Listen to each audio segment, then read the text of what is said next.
Welcome to Building My Legacy podcast. This podcast is designed for leaders and entrepreneurs who want to leave a legacy and will provide strategies that focus upon key elements for legacy creation, determining your desired impact and its benefit, increasing your legacy's reach by engaging key stakeholders, planning, prioritizing, and executing.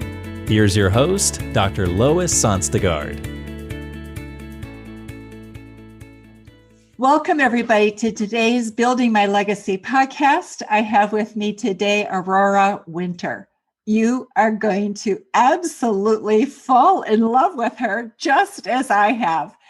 She comes out of Silicon Valley and out of Hollywood, and she writes, and she has this ability to take this IT part of her, the neuroscience of her, the creative part of her, the wordsmithing part of her, and put things together into wonderful ways.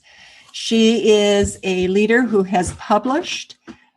She helps people with public speaking.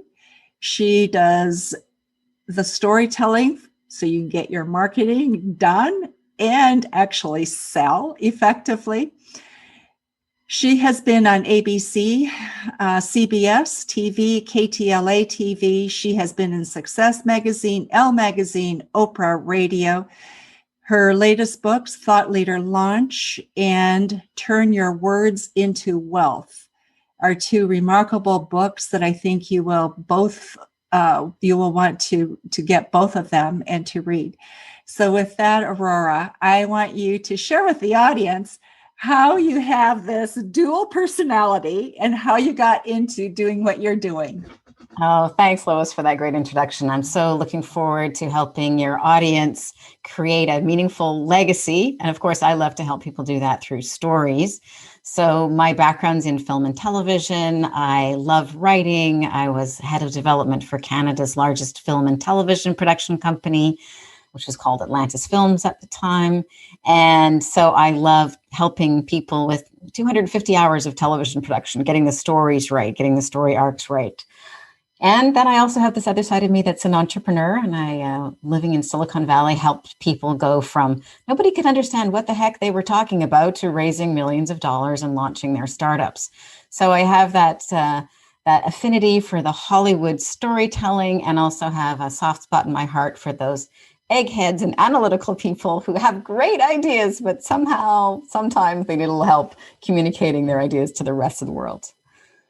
Yeah. You know, what I find, Aurora, is that when it's your idea, it is very hard to tell that story. And so having somebody who can really get it and tell the story for you in an effective way, that is a tremendous asset. So how is it? How do you get into people's heads so you pull this out of them and just make it come to life? Oh, yeah. Well, I really love people, and I'm very curious. I mean, before we started recording the podcast, I was peppering you with questions, and found out that you're actually, you've got 3 books in mind that you're going to write. And I was genuinely curious. And I find the quality of the speaking is related to the quality of the listening. So as it's natural for me, because I'm very curious and I love people and I love their ideas and I want to know more, as I am asking people, tell me more, more comes out. And so that is a way that I help the clients that I'm helping them write their books or discover exactly what is it that's so cool about their business idea, so that they can pitch it and raise capital, or so that they can turn it into a TED Talk or another kind of a presentation. So I think that open curiosity and really caring is a key part of that. And then what I've really want people to know is there's never been a better time to become an author. There's never been a better time to become a thought leader and to make a difference and leave a legacy, because there's no more gatekeepers. I mean, it used to be so hard to get a book published. It used to be so hard to get a movie made, because you had to go through layer after layer after layer of gatekeepers. And, you'd have to get an agent, and then the agent would have to pitch your book, and then you'd have to get the publisher, and then they'd have to go through the editor, and then And then if you wanted a movie made, well, it was maybe, 10 years later before that might even happen. But now, I mean, you can make a documentary yourself. You can use your iPhone nowadays. They're practically that good. on a very low budget. You can make a decent documentary. You can self-publish today, and there's so many tools available. Obviously Amazon, but other places too, Apple, Kobo. There's all kinds of places to publish your book. And because of Zoom and other things like this that you and I are communicating on Zoom, I got a chance to really get to know you. But there's ways to connect with editors, with ghostwriters, with marketing people who will help you with every stage of the journey. So now, bottom line, everyday ordinary people like me and like you, well, you're not that ordinary, but everyday people have access to the same tools that politicians and celebrities have been using for decades. Do you really think that politicians and celebrities write every word of their book and proof it and get it laid out and design the cover? No, and they haven't done that forever. They've had a team of people like myself, journalists who interview them, and then editors who edit it and people who lay it out. But now everybody has access to these tools at affordable rates. So there's never been a better time to turn your words into wealth. And that's what I love to share with people. So Aurora, if you're going to help somebody write their book, tell their story, what's your process? What can people anticipate? Well, I have two different ways that I help people. One is weekly coaching and text messaging, and then, videos. We call it the sister-in-law plan because I helped my sister-in-law launch her children's book, and it's won 4 awards now. It's called Where's My Joey? It's an adorable a book to read to your children and enjoy about a baby kangaroo. So there's that plan for the people on a budget. Most of my clients are running 7, 8, 9-figure businesses, so they want more of a done for you plan. So how I do that, I call it the spoken author process. And I first interview them multiple times to understand their business, understand their goals, see what is it exactly that they would like to achieve. Then once I understand what would be a tipping point for their business, then I suggest a kind of a book. And once they approve that kind of book, then I interview them. So how an example of a tipping point, like before going into the book, I use my Silicon Valley part or my MBA part or the part of me that's launched several successful businesses to see where is the tipping point. So I had some clients who were dentists in San Diego, and they were fabulous dentists, but they were attracting clients like every other dentist, free exam or $100 exam. But when I understood their business more deeply, somebody who just everyday person might be several $100s that they spend on their teeth, but somebody over 40 might come in and spend $5,000, $10,000, $15,000. So it would make more sense for them to attract people over 40. So for those clients, I suggested, why don't we write a book called Keys to a Healthy Smile After 40, 7 Secrets to Feeling 7 Years Younger. And so it's a very practical book that they can give to people who visit their office. They've been on the media with it. They got greeted as celebrities, but their bottom line changed from about 1.5 million to 6 million. Because if your average transaction goes from $400 to $10,000, obviously that's going to have a big impact on the bottom line. So that's the first step, is figuring out what would be most valuable to that person. And then I do kind of like what we're doing. Once we've got the outline for the book, then I do podcast-like interviews. And in 1 hour of interview, we get about 8,000 words. So, and sometimes I interview my clients for more than an hour, but just to keep that, even if we only do 1 interview a week, that's 8,000 words in a week. Most full-time writers don't even write 8,000 words in a day. So it's great progress. And then we very quickly get a messy first draft from the transcription. And then we polish that. That goes through several drafts. And depending on how fancy we're getting with the structure, we braid the plot lines together. I'm working on one nonfiction book, but I'm writing it like a legal thriller. So it's using all the structure of a TV movie. This is maybe too much details. Let me get to the point.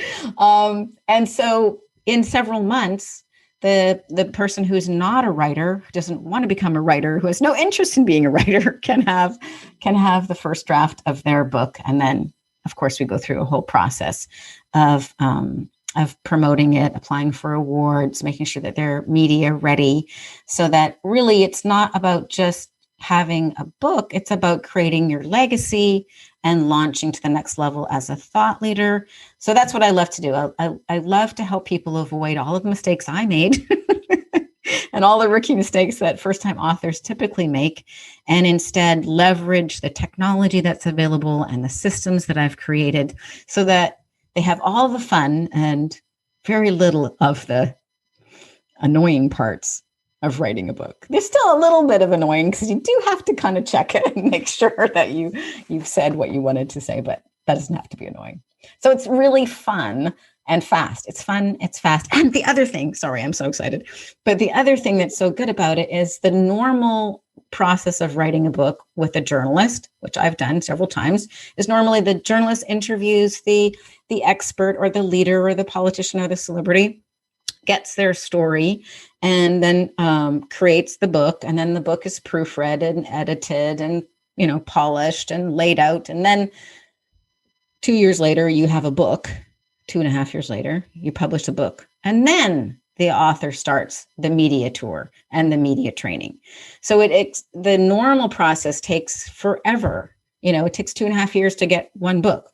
Whereas really people need maybe one book and hundreds of pieces of social media content. So the way that we do it, the spoken author method that we do at Same Page Publishing is, as I'm interviewing them, they get audio, they get video, and we can slice and dice in that into, 1 minute, video clip on Instagram, 5 minutes on LinkedIn, I'm hearing you suggest, on YouTube. And of course, they can get the audio, the video, and the text. So the person, when their book is about to come out 3 months before that time, we start dripping out all of this content, and that creates buzz. And then it's easy for them to get on great podcasts like this one, or radio or TV. So I've really, all the things that were problems for me in the past, or that had been problems, 5 years ago, taken advantage of the technology and turned it into a system that maximizes fun and maximizes the output. So it's fun every step of the way, and you also get something of value every step of the way. So I just want to be clear for the audience, because we're going to have people who are going to want to write a book, right? We hope they'll want to write a book, because that's a great way to become a leader, a thought leader, and to also market yourself. So if you want to write a book, what I'm hearing is people can come to you, Aurora, contract with you to help them write the book. You will help them tell their story in a series of segments done over Zoom, which will be recorded. And then you take that and help them put that into words that are interesting for other people to read. Is that correct? That's right. So we take the Zoom recording and I transcribe it using a program called Descript. So that's done with AI. And then depending on which way they'd like to go, either we give that to a writer, or sometimes I will take it on for the higher level clients, or sometimes the person who's doing it wants to do the second draft. So we have the messy first draft from the podcast. Then somebody gets the second draft, either myself, a writer, or the client. And then we switch around who gets the third draft. We do about 5 drafts, 5 passes. So quite quickly you get your manuscript. Exactly right. And sorry, I just want to say, not everybody will want to work with me, and I want to give value. So in my book, my new book, Turn Words into Wealth, I break this down and tell you all the steps. So if you want to do it by yourself and you're on a budget, you can get the ebook for next to nothing. Sometimes it is nothing on sale. And so, people can do this themselves if they would like. Okay, perfect. So once you've gotten all of that transcribed, you've gone through the 5 iterations, you've gotten agreement, then you self-publish the book, correct? Correct. My marketing plan. I have a publishing company called Same Page Publishing.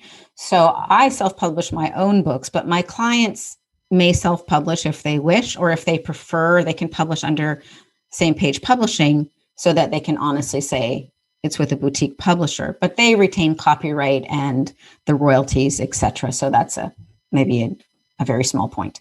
Got it. And then you do the whole marketing piece. And the reason I'm going through this is the 3 books that I wrote earlier on They were with a major publishing house, big publishing company out of New York. Mm-hmm. No marketing. See, this is the thing. Most people think, oh, I just want to get an agent and I just want to get a publisher, because they assume that that will mean the marketing's done. But what it generally means is that you've given away 90% of the profits. So you can't afford to do the marketing anymore. And, unless you're one of the authors that they've given a 6 or 7 figure advance to, you're very unlikely to get very much marketing. You're likely to get lost in the thick of it. So what I like to do is make it all transparent. The client is in control. There's so many different ways to get your book out nowadays, but you can do Amazon ads, you can do Facebook ads, you can use a podcast such as you have. Like, you're in a perfect position. I'm sure people will want to buy your book about collaboration and your other 2 books that you mentioned to me. I mean, you just mentioned you've got a book. People will be like, oh, well, I want to read Lois's book. Of course, I want to know more about that. So I think there's a sea change in reality that hasn't caught up with what people think, especially people our age, because, 20 years ago, what was self-publishing? Who did self-publishing? I mean, actually, a lot of books were self-published that are quite cool. But most people don't really realize that. But the stigma around self-publishing is not accurate. More indie published books and self-published books are making money. I think that, not put it exactly that way. The growth in book sales indicates that independently published books are now the bulk of the market on Amazon. So it's not like the big publishers and then everybody else. It's more like everybody else and then the big publishers. So I think that's really important for people to understand. You've got a process, a system that really, it goes from the beginning, it goes to the end, and you'll literally hold their hand through it and get the job done. Exactly. And the end is not that the book is published in my heart and mind. The end is that the book is published and received and marketed. Like, my book came out last week, my latest book, Turn Words into Wealth. And already it's got more than 5,000 readers. It's already won 3 book awards. And it's because, and I'm on this podcast 1 week later, but those things were set up months in advance. Like, you need to months in advance consider getting on podcasts, how you're going to apply for awards, et cetera, et cetera. So I like to take people across what I perceive as the finish line, not what they might initially think is the finish line. Because there's nothing more heart-wrenching than putting all that energy into writing a book and then nobody gets to read it or hear about it because nobody did any marketing. Or I think that's tragic anyway. Yes. Probably you have something to say about that from personal experience. It's pretty sad, actually. Yeah. Yeah. It's painful because it's a tremendous amount of work, especially if you've written every word yourself and then there's no marketing. It is very painful. And usually I'd be curious, maybe we should schedule another call and check your contracts. But typically with big publishers, it's for the life of, it's for the whole life. Like, it's for 75 years. So usually you've given away all rights. Sometimes there's a reversion clause, but if you give your book away to a publisher, be sure to read the contract and do your best to negotiate it, because you don't want to give your story away for 75 years if they do nothing. It'd be nice to have a reversion clause, but these things are more advanced. Not everybody thinks of these things. So I think that people are going to appreciate knowing this so much, because as we move into that next chapter of life and we're looking at legacy, publishing our books, telling our stories, what we've learned, what a great gift to leave. So those of you who are thinking that, Aurora is your go-to spot. So we'll have her information in the show notes. But before we talk about show notes in the end of the conversation, what is it that the top 4% do differently to communicate? It's one of the things you talk about, Aurora. And I think all of us want to do better. How do we do better? I think there's 2 things that the top 4% do differently from most people. And just by the way, how I got the top 4%, most people are familiar with the Pareto principle or the 80-20 rule, but you can do the math twice. I know my MBA is showing. So if you take the top 20%, if you take the top 20% of the top 20%, that's 4%. So in that 4% are going to be the Steve Jobs of the world. Those are going to be the people that we are compelled to listen to because they're charismatic or they're joyful or they've got something going on, like an Oprah, for example. So what these people do differently is two things. One, they prioritize communication skills. They prioritize proactively learning and mastering communication skills. We all can talk, but that doesn't mean that you know everything there is to know about communication. So Steve Jobs practiced for 3 weeks before Apple launches. He was a busy man, but he devoted 3 weeks to where he was going to stand on the stage, how, which slide he was going to click to, how he was going to do the intonation. Why would he put 3 weeks of effort into it unless it was worth it? But it was worth it, right? Because he knew that so much depended on that short period of time. But for all of us, there are those moments that can make a difference where 20 minutes can change the trajectory of your life. I mean, the first time that I was pitching something and it was televised, it changed the course of my life. That 20 minutes changed the course of my life. But I had practice and I had, worked on what I was going to say. And as a result of that pitch, I became a little bit famous in the film and television industry. I launched a bidding war that my agent was fielding offers on my behalf for the screenplay that I was pitching. It eventually ended up that I had a couple of really great jobs in the business, and I went to the Cannes Television Festival and had this glamorous life, but all could be traced back to that one 20-minute opportunity. But good luck is when opportunity meets preparedness. So the top 4% prepare to communicate well. They understand that it's not just about winging it, that they need to practice and perfect it. The second thing they do differently is the first thing that you learn about communication. Well, maybe not the first thing, but the first thing that I would teach you is how the brain actually works, the neuroscience of communication. So most smart people, especially Silicon Valley engineer type people, they make the mistake of thinking, oh, Lois is a smart person. I'm a smart person. I'll just send her the verbal equivalent of an Excel spreadsheet. She'll open that and, message sent will be message received. But that's not how it works, not at all. So I'd like people to remember just these 3 steps. And let me just give you a metaphor so that you'll remember it, is imagine a castle with a moat and a crocodile in it. So our ancient reptilian brain is the croc brain. That's easy to remember. So you've got a message for the king and queen. You trot up on your horse. You've got your message, but you can't shout it to the king and queen. They're way off in the castle. You first have to get the moat down. And how do you do that? You have to attract the crocodile. Not too much so he eats you.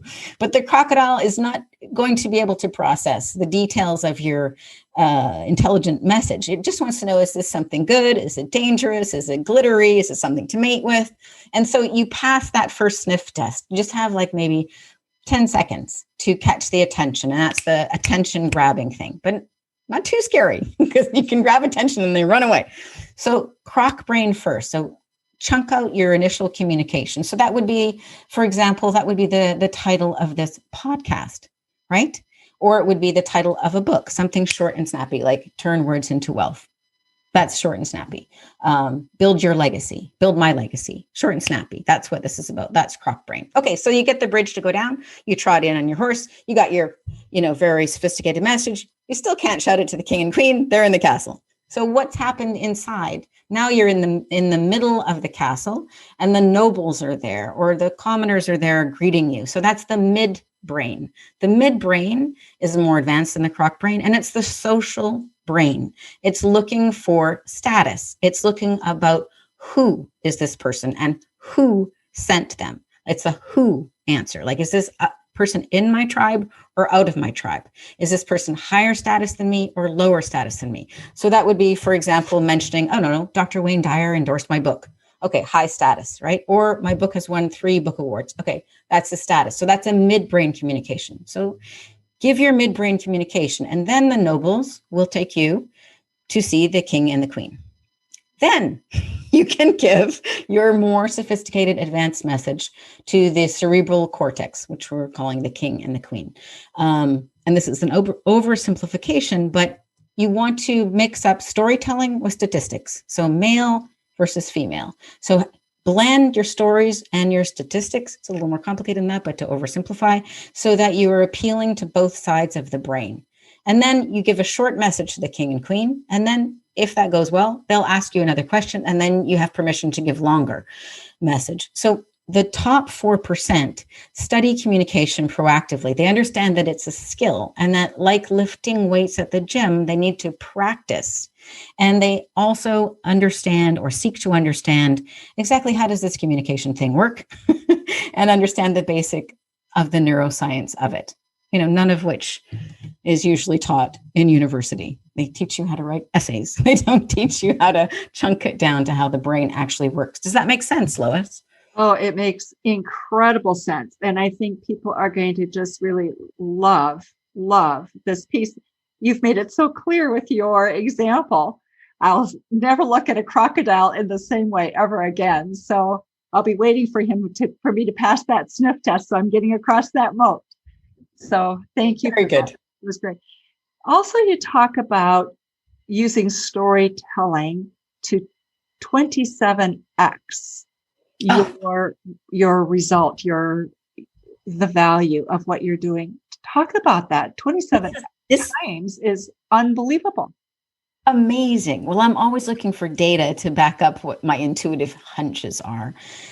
So there's a book called Significant Objects. They actually have, I think, 2 or 3 books, another significant objects or whatever. So they did an experiment, and they took 100 different objects, distinct objects, and they put them on eBay with a story or without a story. And it was a very good test because the stories were written by all different people.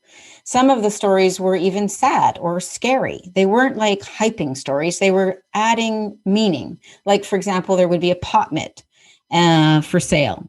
And the person would write, my grandmother owned this pot mitt, and I have such fond memories of her making chocolate chip cookies, and she'd always put pecans in them for me. And just remember how she'd always make me cookies when I went to visit. A story like that. It just added meaning. Doesn't mean that when you use the pot mitt, you're going to get chocolate chip cookies. But so they did that, and they even said, they were transparent. They said, this is an experiment, da da da da da. So they were totally squeaky clean about it. So the result was that they had these 100 distinct objects for sale without the story, and then the 100 objects with a story. And the result was the sale was 27 times more value, or 2,700%. So adding these different stories increased the value overall with these 100 different objects 27-fold. So that means if you are neglecting to tell your story, you're potentially leaving a whole bucket of money on the table. This is something I also really want to emphasize. Wow. You actually do add real value with your story. Oh, in the MBA, we did this experiment, or we read about this experiment with wine, and it was a blind taste test. And some people were told this was a $50 bottle of wine, and here's the orchard, and here's the story about it. And then they were told this is a 5-bottle, bottle of wine. And the experience people had sipping the wine that they thought was $50, that had this story about the orchard, etc., was a richer experience. It fired off different neurons and more activity in the pleasure centers in the brain than when they thought it was the $5, plain Jane wine. But it was the same wine. They just changed the story. So adding story doesn't mean to add hype. It doesn't mean to add manipulation. It means to add a layer and a depth of meaning. Like you told me some stories about gratitude, and I got chills because you added a layer of meaning. Just talking about gratitude is so abstract. But then when you added the story, I got chills all over. My hair stood up on end, and I'm like, wow, that's powerful. Right? So don't neglect the story is the bottom line. And just caveat, I'm not saying that every story is going to increase the value by 27 times. If you've got your house for sale for $5 million, it's probably not going to sell for 27 times that with a good story. But if you neglect the story, you are still leaving money on the table. Okay, so Aurora, our time is almost up. Sadly, it's almost up. What have we left out that the audience needs to know about? Oh my gosh. Well, I just encourage everybody to tell their story. They can get free resources at my website, which is Thought Leader Launch, or they can go to just Google my name, aurorawinter.com, and they can find those free resources. I put a lot of effort into writing my recent book, which just came out this past week in May, because it might not be May when you air this. It's called Turn Words into Wealth, Blueprint for Your Business, Brand, and Book. I would love you to grab a copy. People put, years of effort into a book, and for such a small amount, you can read all about it, and it will walk you through what to do. If you would like a one-on-one session with me or somebody on my team to find out more about getting VIP help with your book, you can find out all about that at aurorawinter.com or thoughtleaderlaunch.com. And it's my pleasure to be of service. And Lois, you are a delight. I love that you are making people think about their legacy. I mean, books are like seeds. They can travel for thousands of miles and hundreds of years and still be viable when a person opens it so much later. I interviewed my mother before she passed recently, and I was so glad that I had those recordings and that I can turn that into a book. And I shared the audios with my family. So you take for granted the things that you take for granted your experience and your expertise, but memento mori, we all only have so many breaths. So, listen to this podcast with Lois and think about your legacy, because it matters. It matters. And thank you, Aurora. Those of you who are listening, we will have information about Aurora and how you can contact her. So her email, her phone, some of that information will be available to you. Should you have trouble getting a hold of her, just let us know. We'll get you in contact with Aurora. She will be a gift that is, you'll feel like it keeps on giving. So be sure to check out the possibility of writing a book with her.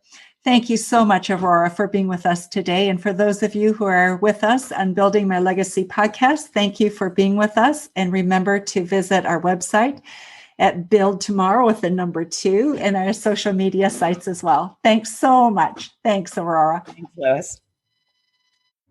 You've been listening to Building My Legacy podcast with Dr. Lois Sonstegard. To book your appointment with Dr. Sonstegard, visit www.buildtomorrow.com.